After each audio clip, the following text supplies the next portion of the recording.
मेरा नाम अनंत है। मेरा प्रश्न शादी और तलाक के बारे में है। मैं शादीशुदा हूँ। नहीं नहीं, ये दोनों अलग अलग चीजें हैं। मैं आजकल देख रहा हूँ कि बहुत से यंगस्टर्स शादी ही नहीं करना चाहते, और कुछ लोग जो शादी करते हैं तो वो लोग कभी कभी तलाक ले लेते हैं। तो क्या आप इस बारे में हमें कुछ बता सकते हैं सद्गुरु? देखिए, आपको शादी की व्यवस्था को समझने की जरूरत है। It's about bringing a certain sanctity to the simple basic needs that every human being has. ये उन बुनियादी जरूरतों में एक तरह की पवित्रता लाने का एक तरीका है जो हर इंसान में होती है। शरीर की जरूरतें होती हैं, मानसिक जरूरतें होती हैं, आर्थिक जरूरतें होती हैं और भी बहुत सी जरूरतें होती हैं। इन सभी जरूरतों को पूरा करने के लिए हमने शादी नाम की एक व्यवस्था बनाई है, जिसमें ये सब कुछ एक समझदारी भरे तरीके से संभाला जा सकता है। वरना अगर हम दूसरे जानवरों की तरह सड़कों पर ये सब करते तो हमारे लिए भद्दा बन जाता और हमें ऐसा करके बुरा महसूस होता। तो एक व्यवस्था लाने के लिए, थोड़ी सुंदरता लाने के लिए और थोड़ी स्थिरता, क्योंकि आदमी और औरत के साथ आने से कुदरती तौर पर नए जीवन का जन्म हुआ।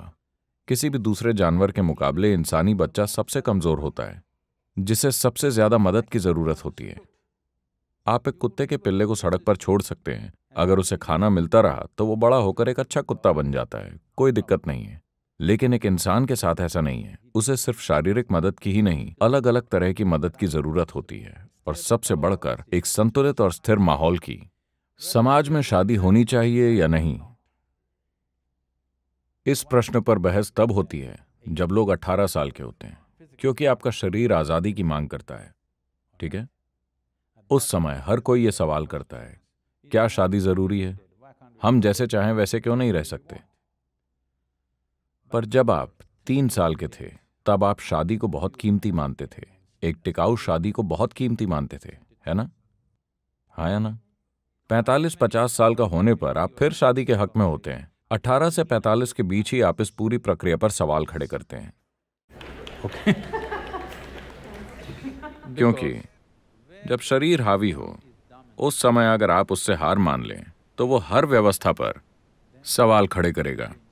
ये हार्मोन के दम पर मिली आजादी है। ठीक है, आपकी बुद्धि पर हार्मोन हावी हो गए हैं, इसलिए आप हर चीज की बुनियाद पर सवाल खड़े करते हैं। मैं ये नहीं कह रहा कि शादी ही सबसे अच्छा उपाय है, लेकिन क्या आपके पास और कोई बेहतर तरीका है?